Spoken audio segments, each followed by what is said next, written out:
o'clock. Now, who could be receiving an honour from the King this year?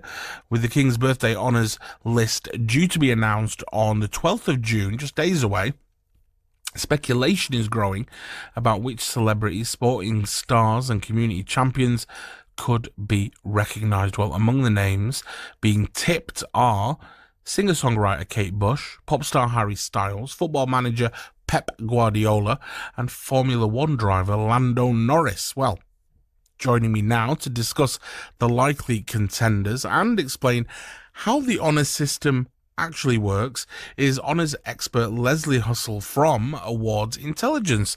Thank you very much for joining us, Lesley. My pleasure, Race. Good to be here. Honours expert, that's quite a title you've got there.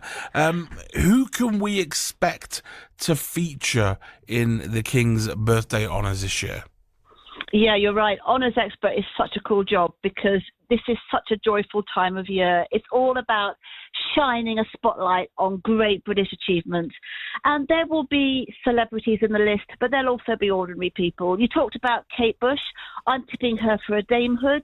In the last couple of years, she's had a huge resurgence with her songs Running Up That Hill and Wuthering Heights, thanks to Hollywood movies featuring them. And I think it just proves that she's still loved by the public 40 years after her original success. But what Kate really has is the most impressive charity record as well. There's a charity called War Child that she has supported for decades. And in the last couple of years, she has raised more than £500,000 for that charity alone. So I think upgrade from CBE to damehood will be a really good thing to see. Wow. And then what about Harry Styles, like you said? I look at the criteria. Okay, well, he's got a worldwide army of devoted fans. So, yes, he's popular. He's earned millions in export sales for the UK. But he's also a really dedicated community campaigner and fundraiser. He's doing currently some UK shows, and for ticket sales, he's going to donate £1 from every ticket sold. And that could raise £1 million for struggling local music venues. There are thousands of those, across the region, across the country, as listeners will know. And for somebody with that global fame to actually be thinking about those local pubs, local gigs and the venues, I think is brilliant. Amazing. I'm sure many people are probably sat at home thinking this, but what is the actual process or the procedure behind when it comes to the selection of the King's birthday honours? Yeah, sure. So if you're a famous name, then yeah, you obviously come to the attention of the powers that be. But 90% of the people on the list are going to be ordinary people who've done extraordinary things, whether in their local community, for a charity, or in the business world. They're trailblazers, they're community heroes. They are people who have made a difference and made Britain a better place. But, you have to be in it to win it, and you can't put yourself forward. You have to be nominated by someone. You can go onto the government website, and there's a form which you can fill in which you set out what this person has done that's really special, going above and beyond the day job.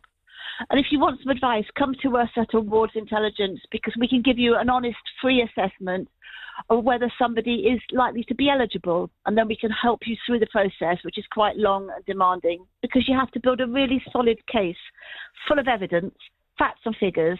Why should this person get an honour? Amazing. I mean, we've touched on some of the runners and riders, Kate Bush and Harry Styles and Pep Guardiola. I hate to put you on the spot here, but I mean, are there any? Do we know of any South Asian names amongst the possibilities this year? Yeah. Well, Race, I haven't got a name for you, but I've got some exciting news, and that's the government has just issued some new guidance, a cabinet minister spelling out officially that they want to see more people from ethnic minorities recognised at the higher levels of the honours list. So that's your CBEs, your damehoods and your knighthoods. They are now specifically looking to recognise people from ethnic minorities. So you have your South Asian people there. And what's more, they've also set out officially that they want more people from outside London and the southeast. They say the rest of the country is woefully underrepresented. Yeah. So, across the northwest, there will be amazing people who just haven't been put forward because they don't know about the system. They don't realise that you can take the initiative yourself. They're just flying under the radar. I'll tell you what, I had one example. There's a woman in Manchester, Hayley Roberts. She's a cyber security entrepreneur. Now, digital skills are really high on the government's agenda. She's got a great record on innovation and empowering women in tech. And she's the kind of person that they're looking for. But I would say to the South Asian community across the northwest of England, take this chance. The government is crying out. The Honours Committees, the Cabinet wants to recognise people. Please get yourself put forward. Build a really strong case about why somebody has gone above and beyond the day job, what they've changed for better, and why it matters. And there are going to be so many great examples. People listening to this are going to be thinking, oh, I know somebody in a local charity. I know somebody who's working as a scientist or in medicine. They are doing fantastic work. They've not only discovered a cure for a terrible disease, but they are spending hours and hours mentoring young people or helping people from disadvantaged backgrounds. And does it take a number of people to nominate a person in order for them to get looked at, or could it be just one person has nominated, I don't know, Joe Bloggs, and they get selected off just one nomination? So when the nomination form is sent in, it has to be signed by one person. One person nominates the candidate, but it's really important to gather letters of support from a wide range of people to back up that nomination. Now, the minimum is 2, but if you get 5, 8, 10 letters from people who've got first-hand experience of what they've changed, it's no good having somebody who says, "Oh yeah, they look like a really nice chap." I met her at community dues, and she's always been really nice to me. That's not good enough. They have to have first-hand experience of having seen that person in action. So you want people who can really provide that evidence. So one person to nominate, and then 5, 10, even more letters setting out and saying, this is what they've changed for the better. Yeah. And now there's going to be people who've got real standing, stature in the community, the head of an organisation, but it could also be people at the grassroots who say, this person changed my life. They set up a charity, they helped me into work, they supported my mental health, they looked after me when I was struggling, and they have changed my life. So it can be people who are of stature or, right at the grassroots. Anybody that you think might be one to kind of look out for in future honours lists? Yeah, I've got an example here. There's a guy called Jamie MacDonald. He's an adventurer. When he was a child, he was in hospital for years with a rare spinal condition. But he's become the most incredible endurance adventurer. I mean, for example, he's broken the world record for 11 days of non-stop cycling on a static bike. My word. He's also run 7 days on a treadmill. Now, that is 524 miles. That's 3 marathons a day for a week. So he's done this. He's got this phenomenal will to put his body on the line. And he's just started a charity in Birmingham which makes sure that no child is left alone in hospital because their parents can't be there. It's called Ward Buddies. Now, he only started it in November, so it's too early yet. But if he keeps that up, let's look, 3-5 years' time, he's going to be on that list. And I want to say to listeners, look out yourself, think about people who are ready for honours now, but also people who maybe 3-5 years' time, they'd have just reached the point where that's the time to get them on that list.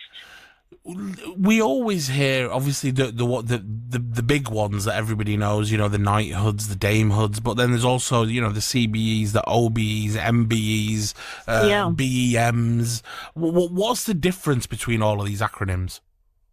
Yeah, well, so the Honours Committees have kind of guidance, But I mean, it can be quite fluid. But entry level is BEM. That's the British Empire Medal.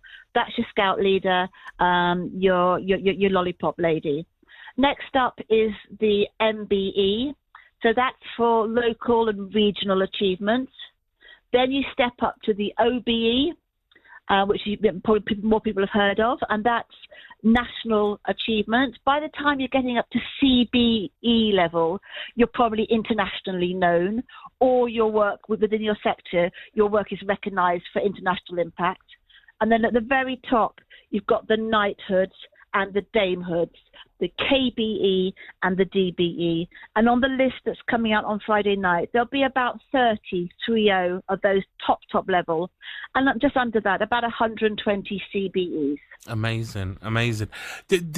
Every year there's always a slight murmuring of people who sometimes have either famously, said that they don't want an honour, or you hear stories of people, giving their honours back because of, whether it might be, issues around empire and things like that.